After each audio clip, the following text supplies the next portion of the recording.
Wounded but Not Broken, with host Patrick Scroggins. As a U.S. Army attack helicopter pilot deployed in Iraq, Patrick faced a devastating crash, which resulted in him dying, losing a leg, and a slew of broken bones. Patrick's story of rehabilitation has helped others to overcome their own obstacles. Each week, Patrick recounts stories of inspiration and interviews guests who have overcome remarkable obstacles. This is Wounded but Not Broken, with your host, Patrick Scroggins.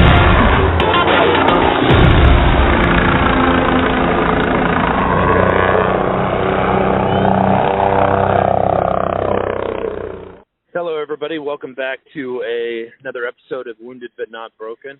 Quickly, just want to go over, what we cover here. This is a podcast that I want to share the stories with some of my friends, even people that I don't know, of what they've experienced in combat situations and war and getting injured, the healing process. Also, on the other side of that, I want to share the stories with people that help wounded soldiers and people that devote their lives to making sure that, the wounded soldiers are taken care of and always and above and beyond, never forgotten. And so tonight I really want to, this is a special episode for me. This is a great friend of mine, Sgt Amos. I'd like to introduce Matt to everyone, and Matt's going to tell his story to us. Yeah, man, how's it going? Good, man. Living the dream. Thanks for having me on. You and me both, man. You and me both. So, you want me to just go ahead and jump right into it? Yeah. So just, I'm just the list. I know your story, but the listeners are, a lot of them are curious as to why we chose to join the military, or why you chose to join the Marines versus why I chose to join the Army, or vice versa. So yeah, if you would just tell your story from the beginning, of what inspired you to join the Marine Corps and your endeavors throughout your Marine Corps, history. Sure. Yeah. So, I went to high school in a small town, and, you always got the recruiters coming to visit. And for whatever reason, the Marines always just kind of stuck out to me. And I guess that just kind of stuck with me. I even did the ASVAB there in high school, and they tested me and said, okay, you can basically do, whatever you want in the Marine Corps. And but I graduated and went to college for a little bit. That really didn't work out too well for me because I was seeing my wife at the time, or she was my girlfriend at the time. Now she's my wife. And so I spent more time at her college than I did mine. And so it really just wasn't a good college situation for me. And so I got out of school, went back to working, and I'd done some construction stuff, and then, furniture delivery type stuff. And strange as it sounds, I was making pretty decent money delivering furniture. And but, everything kind of stopped, I guess, backing up a little bit, stopped when September 11th happened. I was in the construction industry, and everything just kind of shut down, and got laid off. And so then I went to work for the furniture company, but something was just kind of eating at me. It's like, man, it's kind of my time to go. And so I just kind of had that calling, I guess. And so I started going to the different recruiting offices, and I went to the Army, and I went to the Navy, and I went to the Air Force, and went to the Marines. And it still, for whatever reason, it was just the Marines that stuck out to me.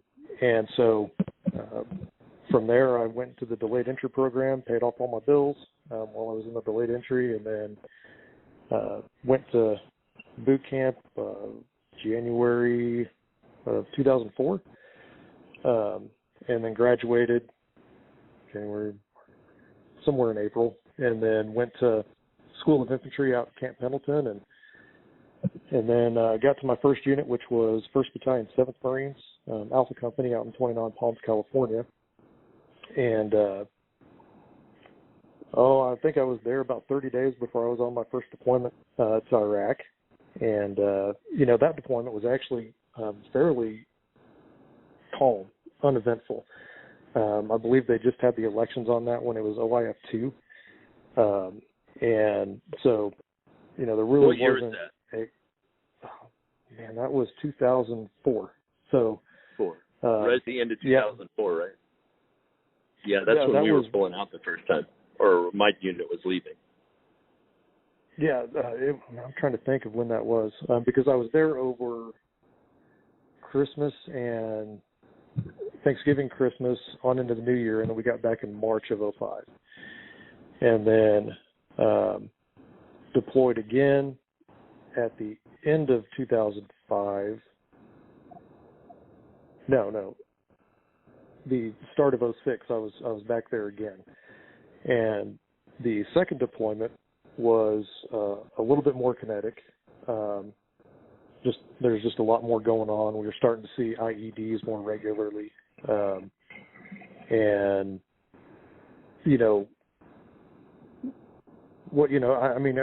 it's kind of one of those things, it's 99% boredom and 1% just balls to the wall.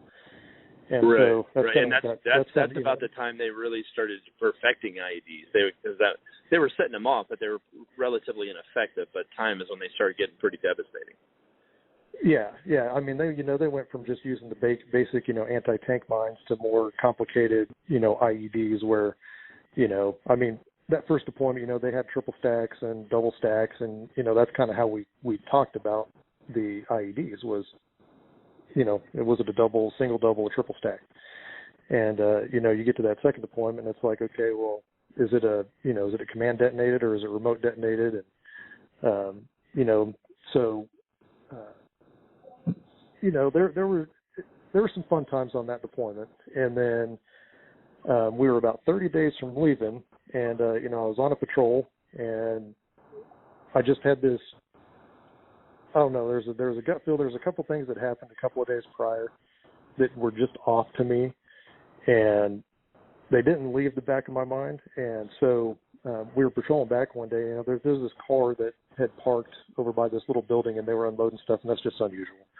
There's never a car there. Nobody's ever unloading anything into that little building. So we made a patrol down there to actually see, what was in the building or what was going on.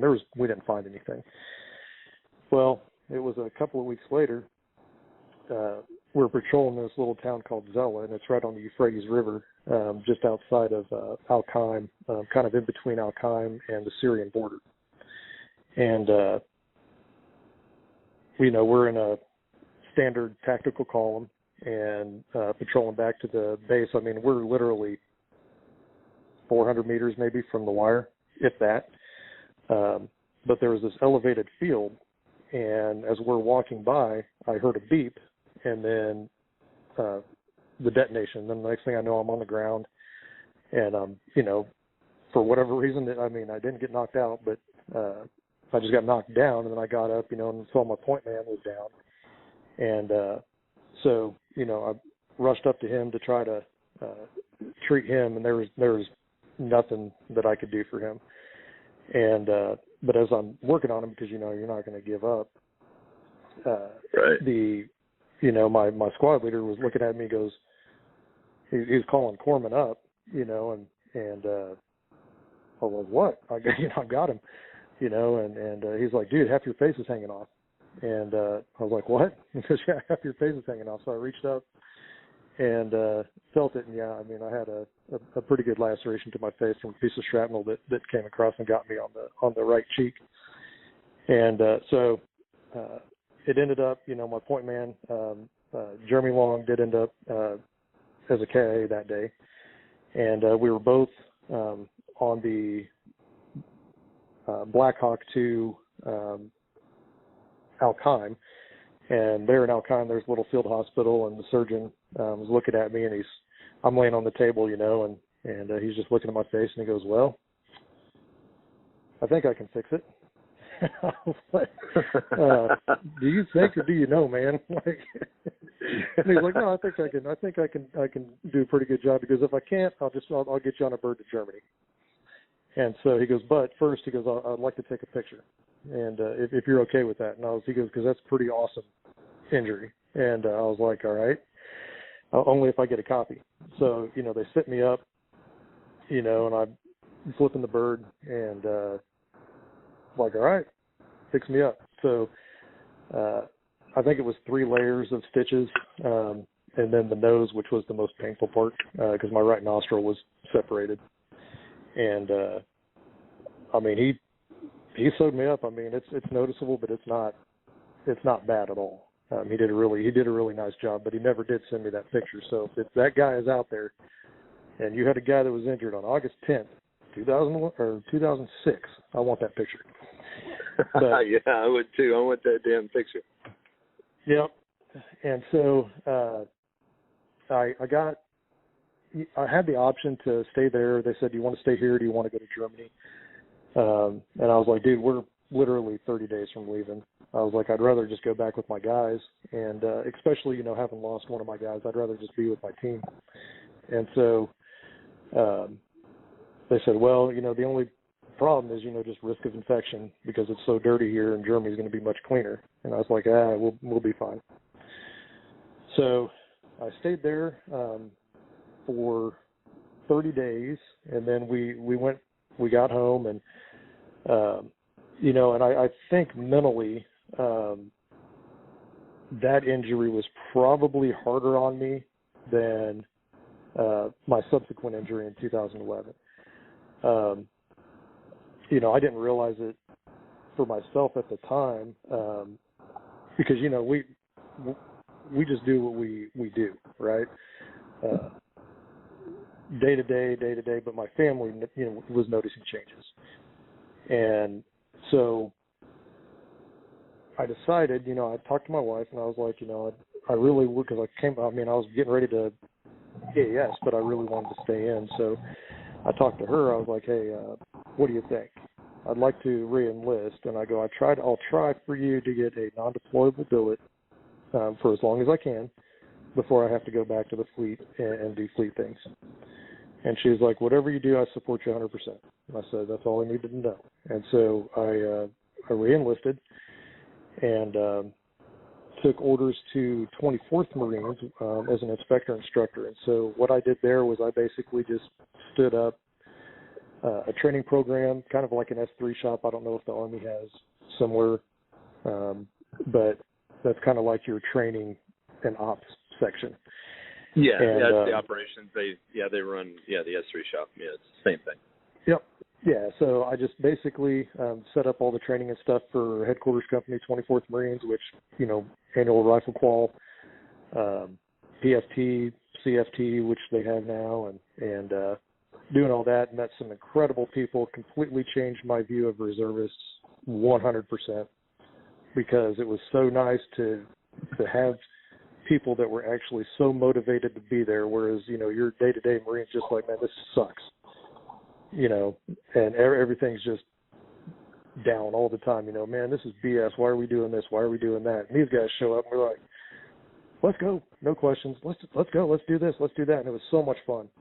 And, you know, I found that the reservists were just a little bit more responsible than your typical fleet Marine. There weren't as many DUIs. There weren't as many bar fights and all of that you had to deal with. But and they were just a really great crew, and I got a lot of knowledge that I use now, you know, with spreadsheets and everything else, and I learned all of that at 24th Marines, and so that was a really good break for me.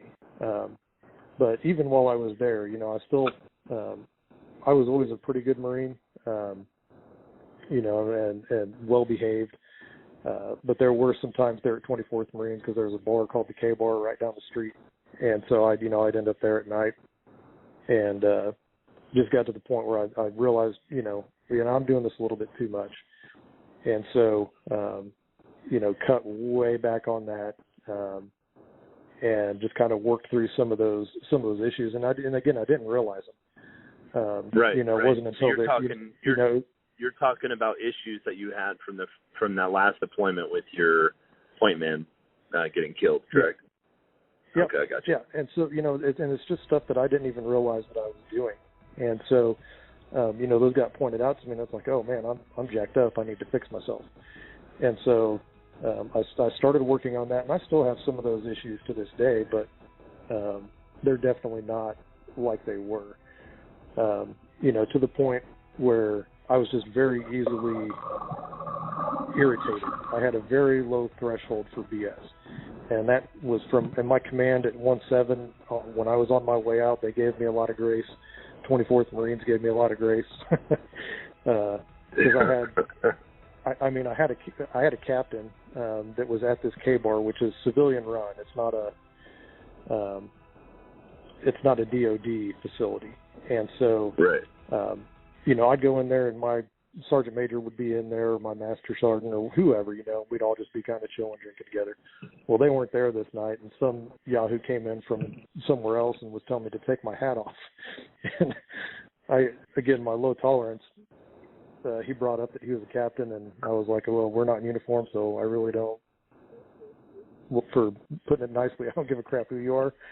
And so that started some stuff, and then he called my captain the next day. So I was like, all right, man. And my captain was like, hey, it's good, man. He didn't know what he was talking about. You're good. And so, just little things like that were just a lot of grace from commands that I probably could have been buried for. And gotcha. Yeah, and I think at some point we all have been there, especially seeing what you've seen and what we've seen and what we were called on to do. You're going to have some issues, and it's going to affect you, and it affects people differently, and some it affects tremendously, and some people are able to deal with it. But at the end of the day, some people can realize it, like it seems like you did, and you can move on from it. But we're going to break here real quick, and we're going to get a word from our sponsors. Don't go away, and we'll be right back, and we're going to get to the second part of Matt's story.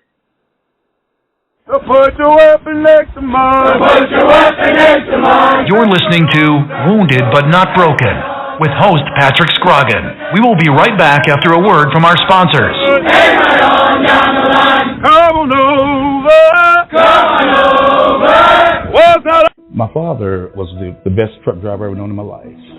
Like a family tradition. I'm a truck driver myself. I drove around the state with my cat. To be the truck driver, you not just only see where you go, you see the world in the larger perspective. This is a really good time to be in the trucking industry. The dispatchers get good loads for them. The equipment is very new, and then it's very reliable. At GTS Transportation, we make dreams come true by employing truck drivers, dispatchers, mechanics, and many other occupations.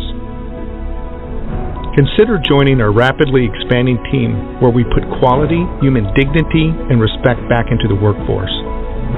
Contact us by visiting our website at gtscarrier.com or call us at 847-754-4667. That number again, 847-754-4667.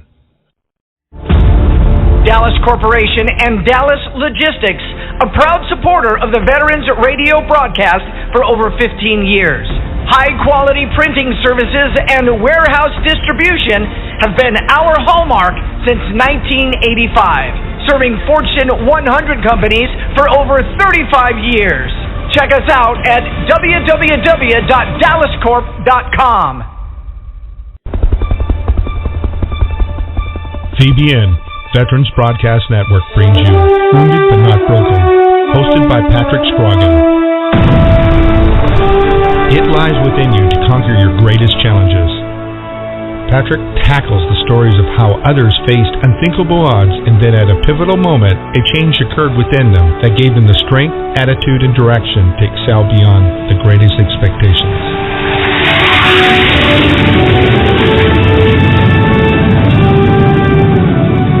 Listen every week and learn how it is possible to defeat the impossible. Welcome back to Wounded But Not Broken with host Patrick Scroggin.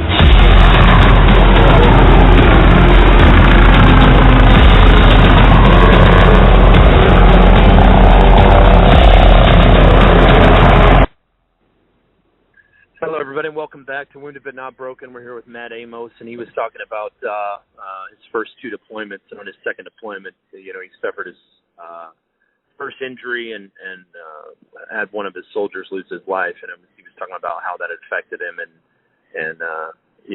it's such a difficult thing to talk about. For one, it's a difficult thing to live with, and we all all the combat soldiers that were deployed, you know, had faced it one way or another, and it's very important that stories get told and the different techniques of how to, you know, accomplish getting better, whether you seek help or whether you find another way to do it within yourself or what. And that's super important, and it's going to help a lot of people. And you know, the biggest thing is it's, you know, you got to learn how to talk about it, and you got to learn how to get it off and get it out, because you keep all that stuff bottled up, it just becomes worse. But I'm going to let Matt continue on with his story, and let's learn some. Yeah, learn not to make the same mistakes. But that command, you know, and I really, you know, during the break, that's kind of what I was thinking about, you know, and I really think that those guys just giving me grace and not burying me. Really, for me, because I think they knew that, hey, this isn't him, because they knew me on a day-to-day basis, and it would just be random things every now and again where I would just blow up at people.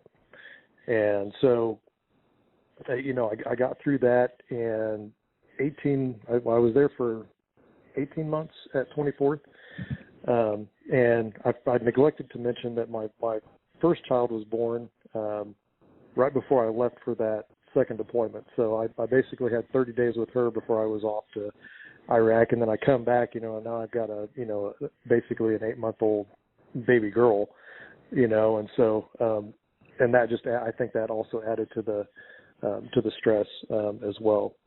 And right.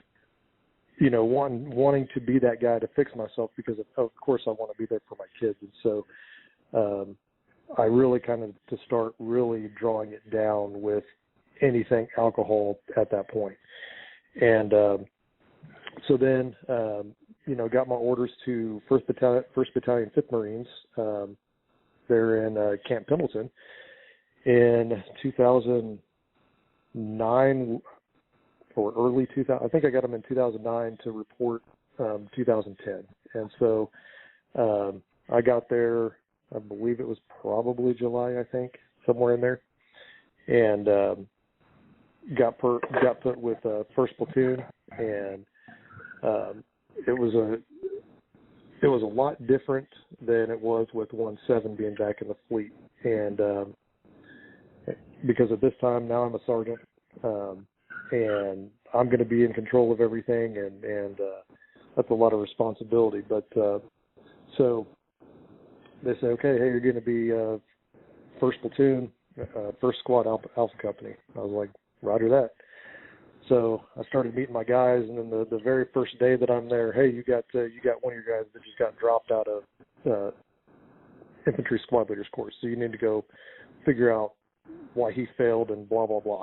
So, well, you know, it's like, all right, by fire, you get thrown right into it. Yeah, that's when everybody else's problem becomes yours.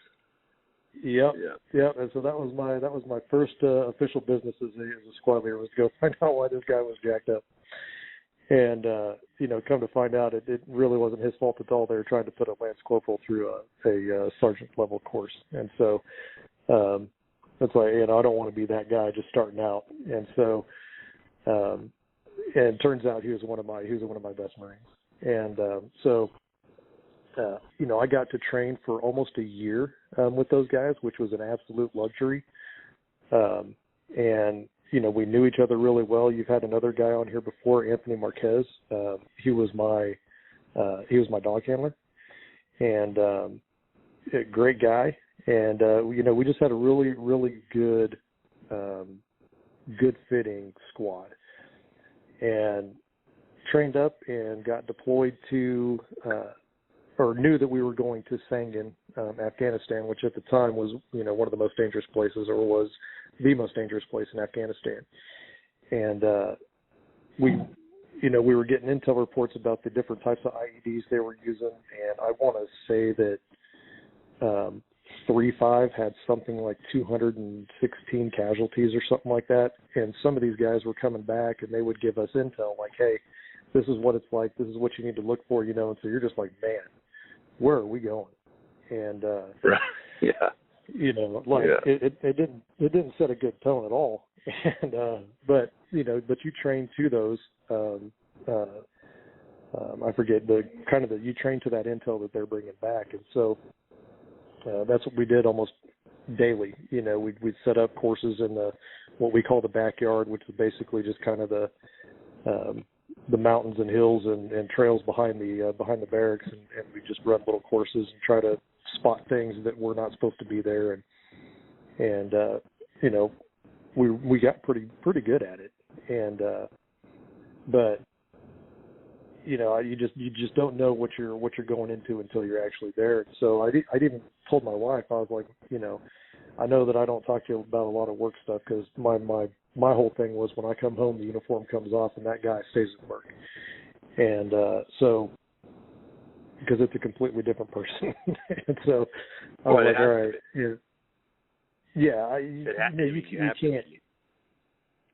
you can't raise a family as a squad leader. You know, you've got to be dad, you know, or a husband. Right. And right. I mean, well, essentially, you have two families, right? I mean, you got your family, your brothers that you're trying to train and get right, so you don't have to write letters home, and then you got your family at home that needs you to, you know, the sentimental mat, right? Yeah. If you will.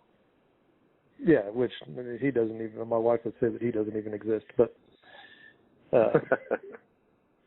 yeah. So, you know, and I told her, I was like, you know, where we're going, it's not a good place, and so I was like, I don't know. There's a high chance that I'm coming home missing something, and you know, she kind of was taken aback a little bit for it, you know, by it, but I was just like, you know, I just want you to be prepared, because where we're going is not good. And so, you know, we get there, and I mean, right out of the gate, you know, if I said right seat, left seat, you know what I'm talking, you know what I'm talking about as a pilot. Right. But, you know, when we're changing over with the unit, we call it left seat, right seat. And, you know, they're taking you out on patrols and kind of showing you the area. And, I mean, this is our first...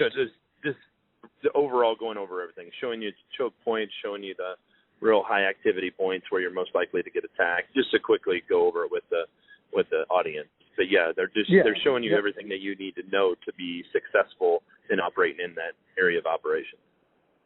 Yep, and so, you know, we'd take out some of our key guys, and then they would bring their key guys, and then we'd all go on patrol together. And so they'd show us these spots, and here's what you need to look for. And I can't remember whether I think it was the very first one that we did. We took a double AK on that one. IED went off inside of a house, and you know, he was an engineer, minesweeper, and you know, ended up losing both of his legs. So I was like, oh, here we go. I was like, you know, crap. And so, right. And we just, I mean, and it was just kind of like that the whole time. I mean, there really wasn't too much from a firefight perspective at all. You know, it was mainly you're just navigating a minefield is really all you're doing, and trying to find those guys and kill them. And so we were there and for about March. So I was there for about 3 months, and due to some other circumstances, I'd taken over another squad, so I was running mobile patrols and running foot patrols at the same time. So running two different squads, and come off of a mobile stand down. I took all the equipment up because I was like, man, this stuff is trash. I was like, we need to go have like a safety stand down and go get all of this stuff fixed. And so we spent, I think it was a couple of days at Nole getting some vehicles, maintenance stuff and all that, and come back, and my lieutenant was like, hey man, I need you to go out on an overnighter. I'm like, sweet, let's do it. And so briefly ordered to my guys, what we're doing is we're going to go down to this area, set up kind of an overnight thing, and go find a bad guy. Yeah. Hey, Matt, I'm going to stop you right there real quick. We're going to take another break here and hear a word from our sponsors. And when we come back, you're going to hear the climax of this story. I've heard it and I know it. And, you know, Matt's got an inspiring story, and he's going to tell the rest of it when we come back. You're listening to Wounded But Not Broken with host Patrick Scroggin.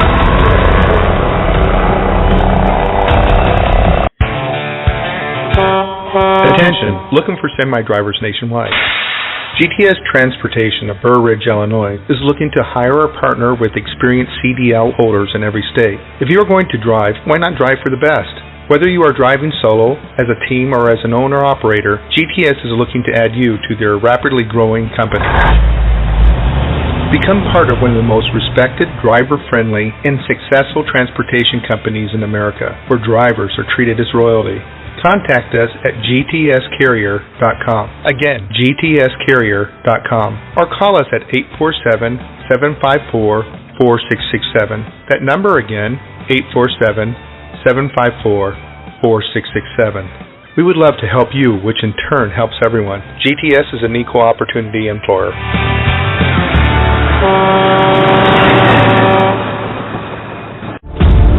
Dallas Corporation and Dallas Logistics, a proud supporter of the Veterans Radio broadcast for over 15 years. High-quality printing services and warehouse distribution have been our hallmark since 1985, serving Fortune 100 companies for over 35 years. Check us out at www.dallascorp.com. VBN, Veterans Broadcast Network, brings you Wounded But Not Broken, hosted by Patrick Scroggin. It lies within you to conquer your greatest challenges. Patrick tackles the stories of how others faced unthinkable odds, and then at a pivotal moment, a change occurred within them that gave them the strength, attitude, and direction to excel beyond the greatest expectations.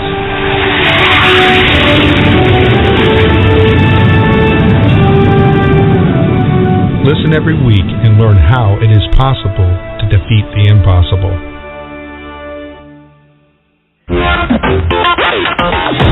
Welcome back to Wounded But Not Broken with host Patrick Scroggin.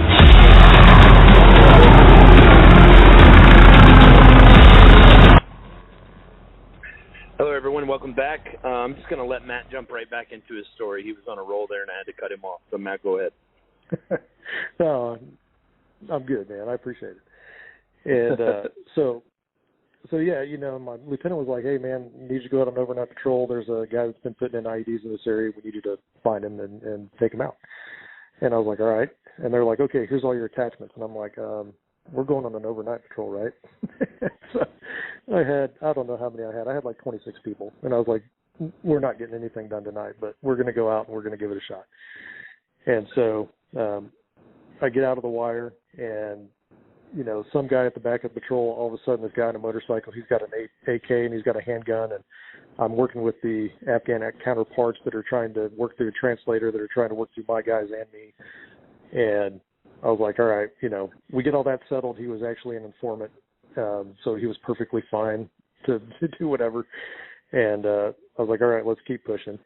And so we come to this alleyway, and I send my clear team through, so my minesweeper, and then I set up security on the other side so we can just kind of filter through with security on the other side, and so there were, I believe, 3 people on the other side, and I start my walk through the alley, and I must have turned around to, motion to the guy behind me, hey, get ready to start going, but as I remember, I was coming towards the end of the alley, and I felt the ground go soft beneath me, and then the explosion, and it launched me 10 feet in the air. And when stuff like that happens, just like with your experience, everything kind of just goes into slow motion, and your mind's running a million miles a second, but I'm up in the air, and now that I'm this high in the air, I can actually see down into the compounds beside me on both sides of the alley. And so my first thing went to, well, it wasn't command detonated because I don't see anybody. And so, but that's where my mind went right. It should have been that my foot went soft and it was a pressure plate. But so, I land and I could see that the guy in front of me, he had been knocked down, and I'm asking, "Are you all right? Are you all right?" And he goes, "I'm fine. My head just hurts." And I'm like, "I'm hit." And so I start trying to put tourniquets on myself, and it well, your fine motor skills just go away. And so trying to get the tourniquets on, wasn't doing a very good job, and was telling my guys, hey, make sure you sweep up to me slow, because, I don't need you to kill me and I don't want you getting hurt. So, they get up to me and start working on me. Doc comes up, Doc Dove, and I was basically, my feet were still attached, but they were just dangling there, and I couldn't feel anything basically below my waist. I was just dragging my legs around. And so he comes up, and on my left side, my left knee had been dislocated. And so he's like, well, we need a splint. What are we going to use for a splint? And so he's like yelling at the engineer to come down, and he like breaks the minesweeper and uses the minesweeper as a hasty splint on my leg, which is actually a technique that they now teach at the school that all the corpsmen go to. And just incredible quick thinking on his part. And then, getting the tourniquets established well. Then he started an IV on me, and then they put me on a litter or a stretcher and, carry me out to the road. Because, at this point, I don't even think, with all the people that I had in my patrol, I don't even think my last man was out of the wire. And so trucks from the mobile platoon were close, and so they came up, they loaded me on a truck, and they took me and drove me out to the helo pad.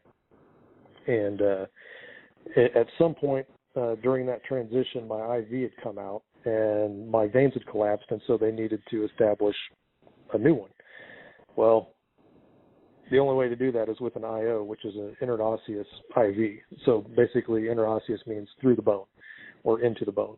And so Doc is, and I've seen this in action because we had to train with it before we left, and it's basically this ugly needle with 64 needles with one big needle in the middle. And they just kind of position it on the center of your sternum, and then they go directly into, they punch through your sternum and put that IV directly into your heart. And he's like, we got to do this. Doc, if you stick me with that, I'm going to kill you. And he's like, man, I'm sorry, we got to do it. And he punched it through, and I was like, oh, well, that wasn't that bad. He goes, well, it's going to get bad. He goes, it seems like somebody holding him down. And then when they flushed the line and all that bone and everything went through, that was the painful part. And up until that point, that was the most painful thing that I'd experienced, because the blast really didn't hurt that much. It just felt like somebody had, when you smash your thumb with a hammer and just that throbbing pain, that's what I was feeling, on my legs. But that was really it. Yeah, so much adrenaline and just shock. Yeah. It's crazy. Yeah, and a lot of people ask, were you conscious the whole time? I was like, yes, I was conscious the whole time.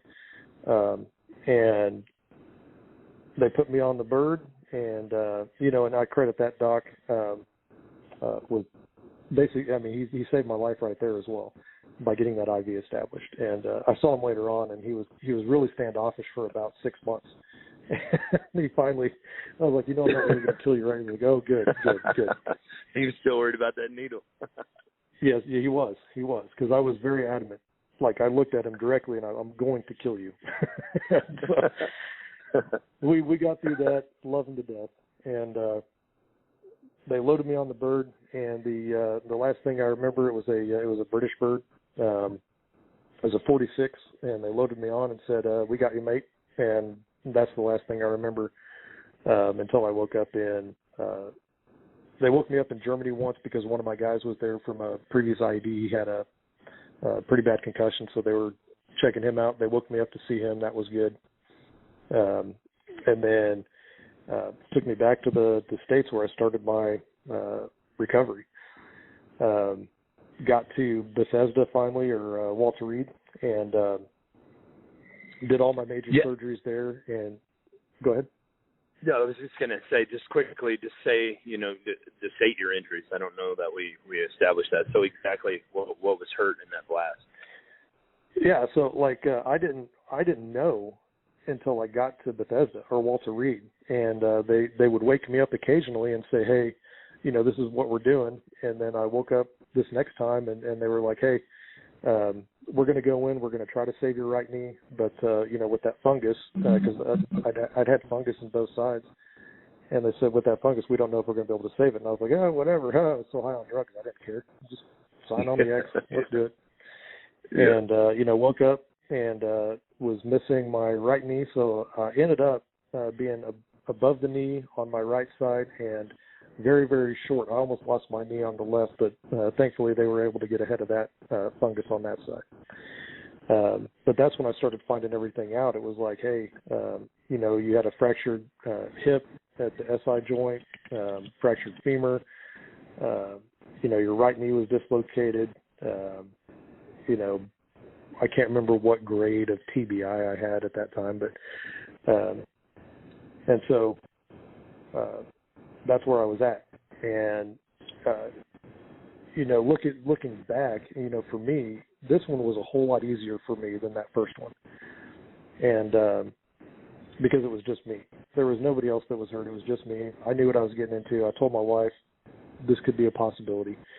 And so I felt really good about where I was, and when I was laying on the ground there, before they got to me, I was just like, man, I was like, Lord, if this is my time, it's my time. If it's not, show me what I need to do, and or show me what you want from me.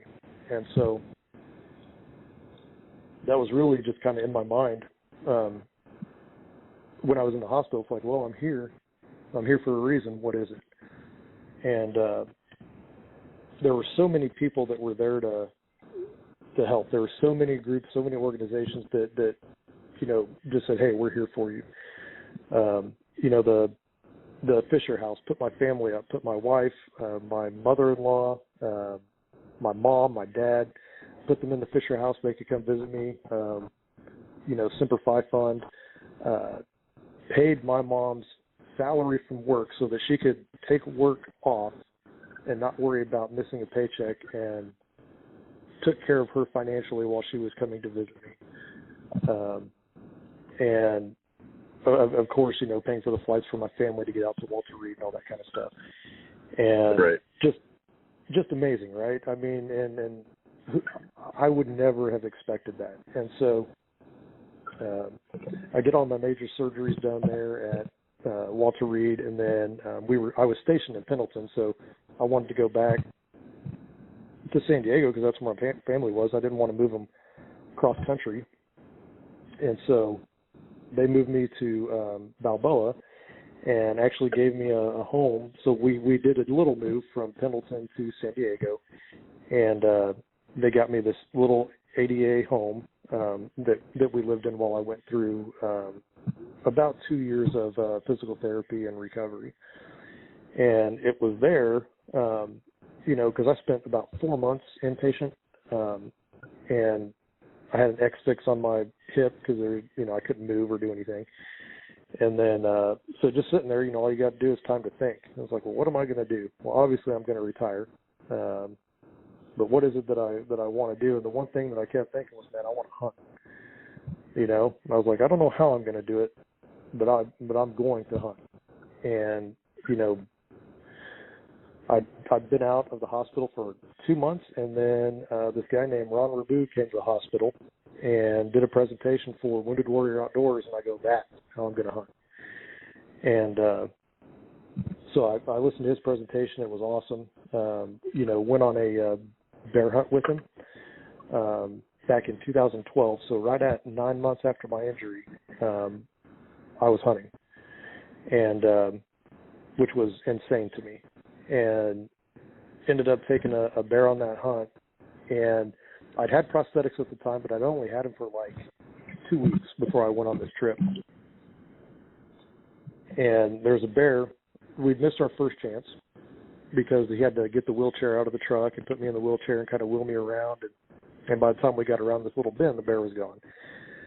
So we get this second opportunity. This bear's in the field, and Ron comes back to me and goes, hey,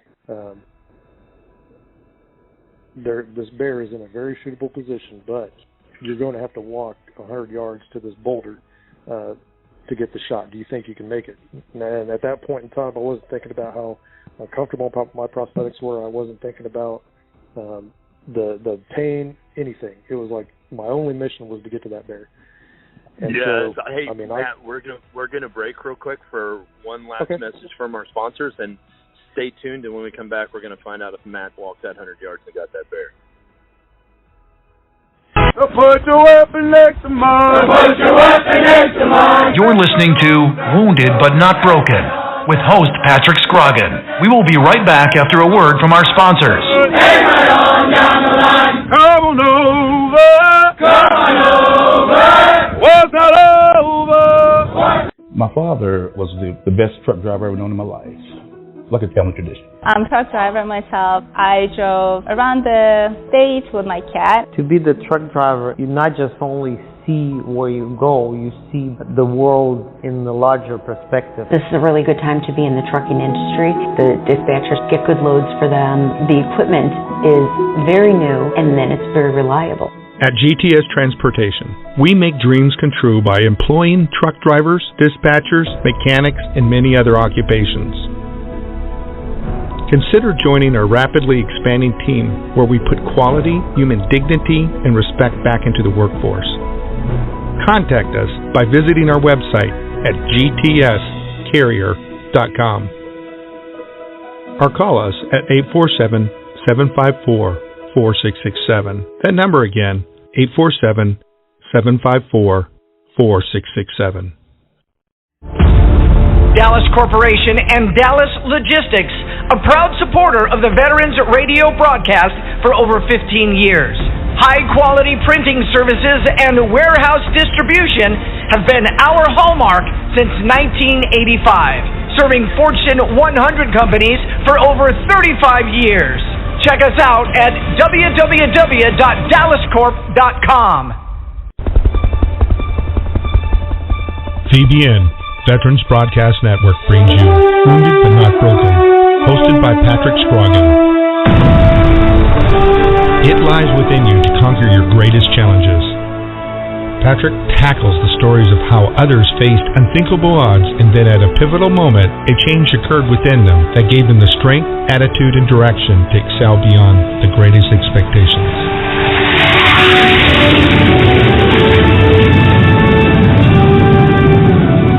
Listen every week and learn how it is possible to defeat the impossible.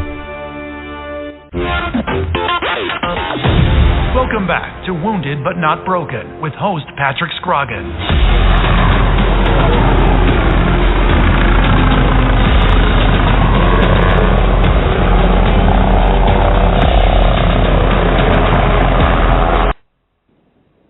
Hello, everybody. Welcome back to Wounded But Not Broken. We're all in suspense here, so I'm going to let Matt go on with his bear hunt, and let's find out if he got it.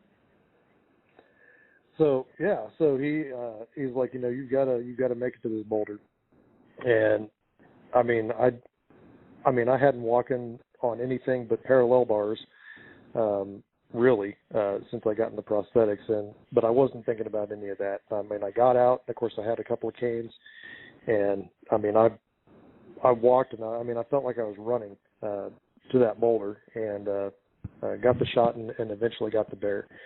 And for me, that really just refocused. It really refocused me, and it's like, okay, I can do this. And so, it's hard to put into words what that did for me, really, And so I really just wanted to.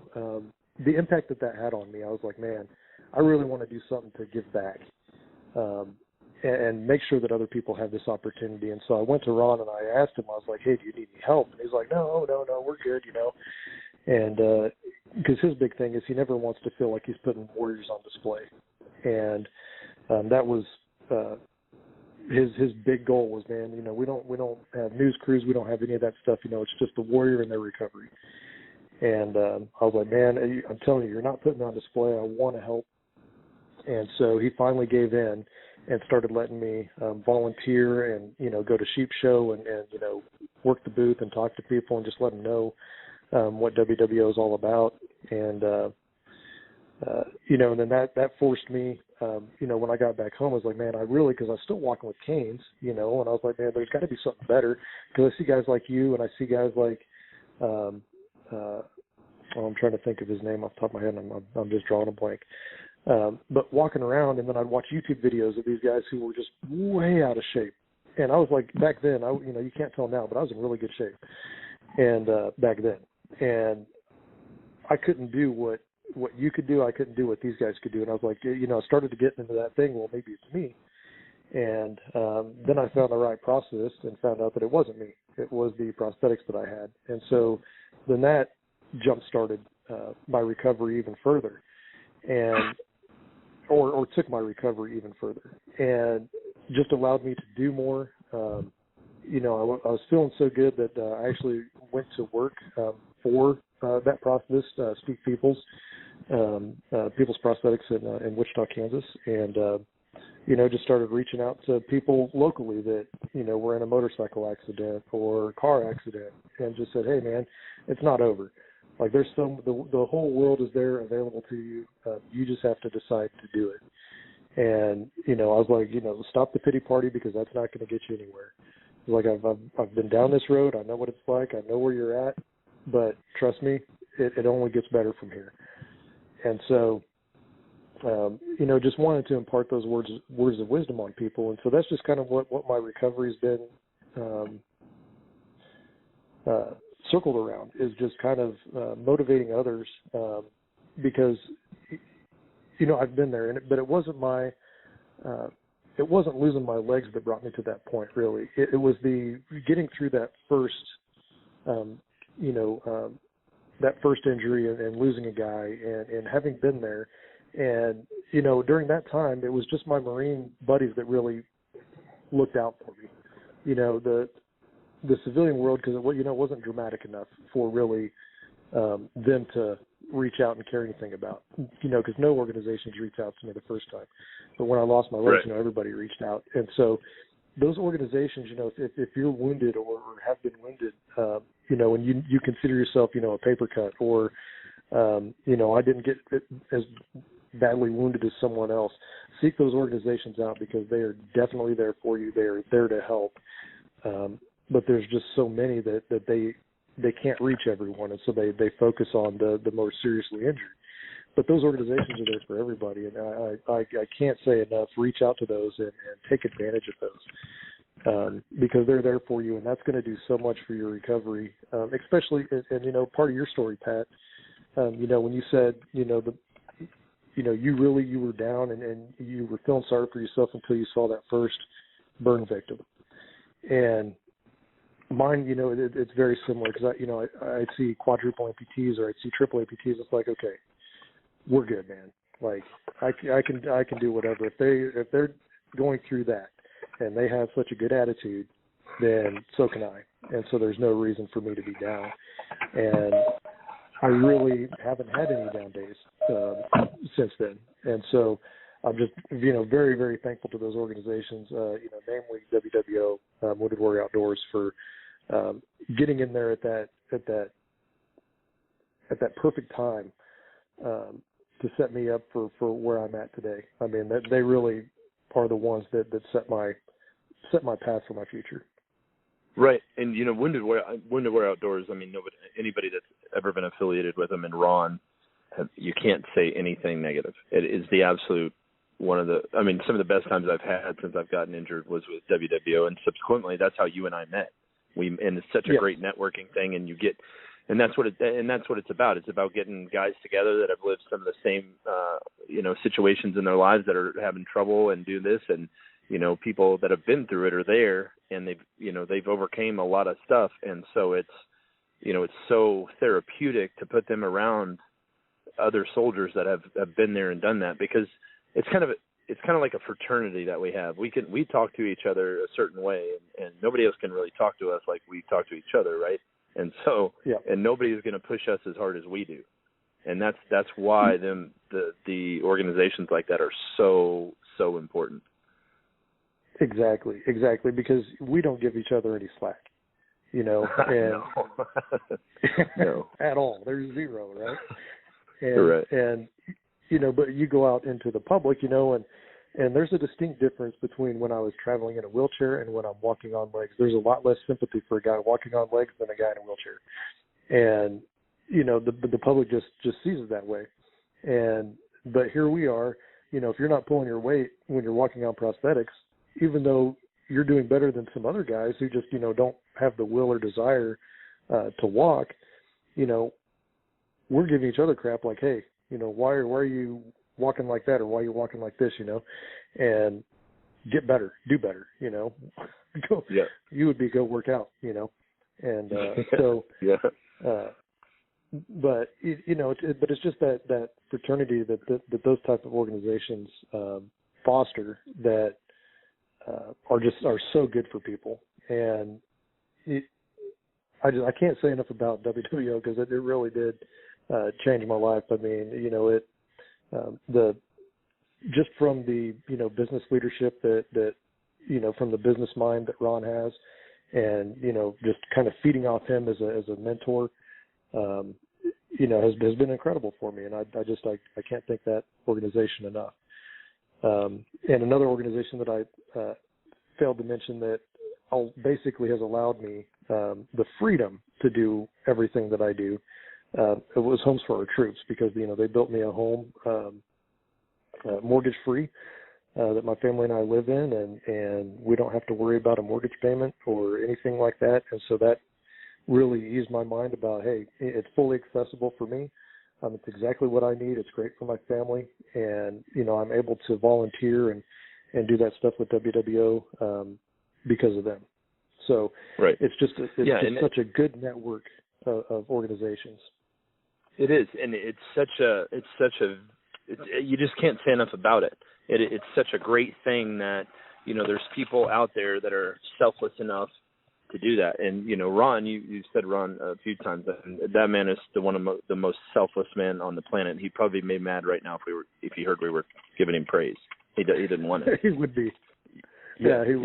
He doesn't want it. He wants to do his thing. He wants to help, and that's his way of doing it. It's therapeutic for him, and it's just such an important thing for wounded soldiers to go through, and you can't say enough about them organizations.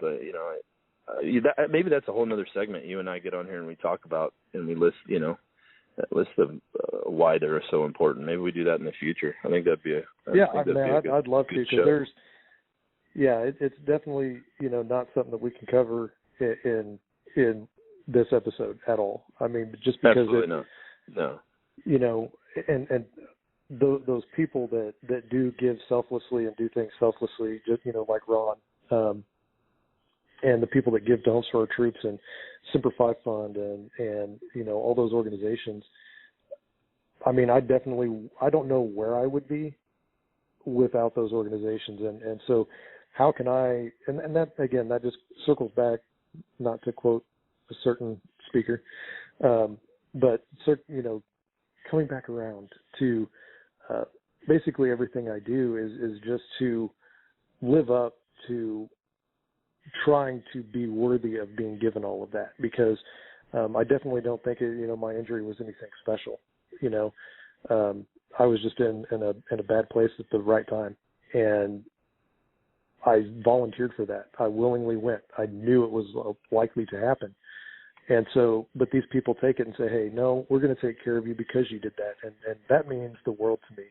And so if there's people out there that are going to support me like that, what do I need to do to live up that they think of me? Because absolutely I don't think right. that, you hit the nail on the head. You couldn't have said it better.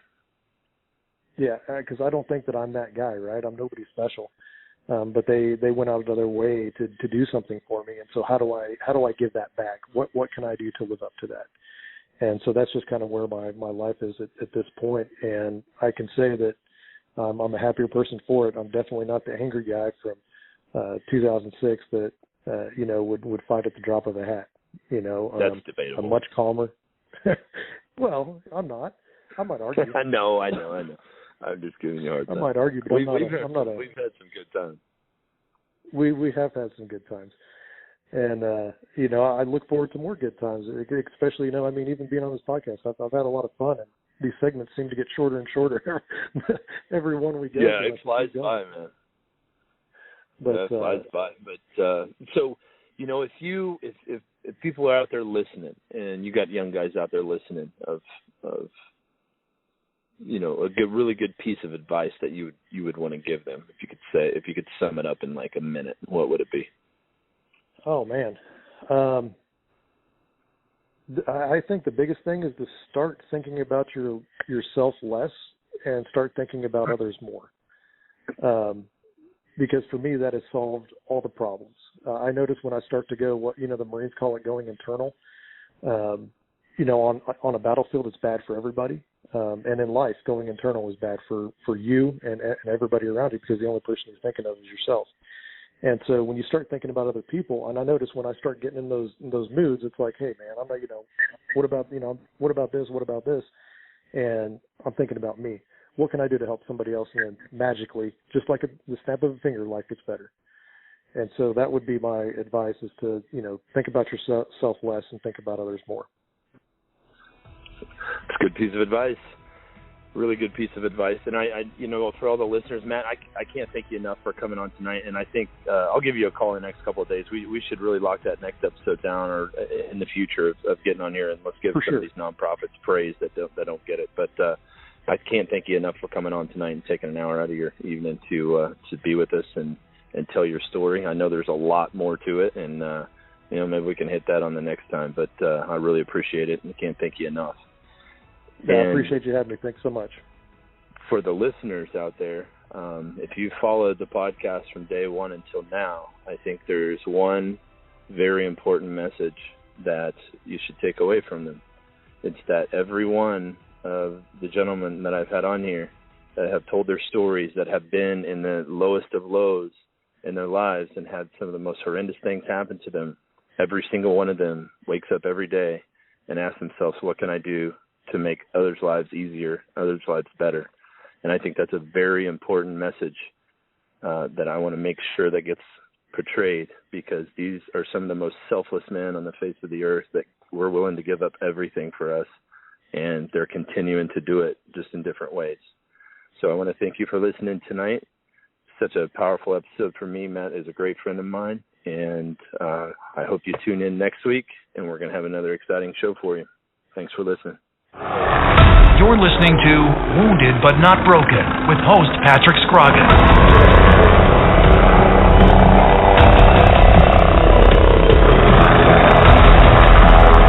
My father was the best truck driver I've ever known in my life, like a family tradition. I'm a truck driver myself. I drove around the state with my cat. To be the truck driver, you not just only see where you go, you see the world in the larger perspective. This is a really good time to be in the trucking industry. The dispatchers get good loads for them. The equipment is very new, and then it's very reliable. At GTS Transportation, we make dreams come true by employing truck drivers, dispatchers, mechanics, and many other occupations. Consider joining our rapidly expanding team, where we put quality, human dignity, and respect back into the workforce. Contact us by visiting our website at gtscarrier.com or call us at 847-754-4667. That number again, 847-754-4667. Dallas Corporation and Dallas Logistics, a proud supporter of the Veterans Radio broadcast for over 15 years. High-quality printing services and warehouse distribution have been our hallmark since 1985, serving Fortune 100 companies for over 35 years. Check us out at www.dallascorp.com. VBN, Veterans Broadcast Network, brings you Wounded But Not Broken, hosted by Patrick Scroggin. It lies within you to conquer your greatest challenges. Patrick tackles the stories of how others faced unthinkable odds, and then at a pivotal moment, a change occurred within them that gave them the strength, attitude, and direction to excel beyond the greatest expectations.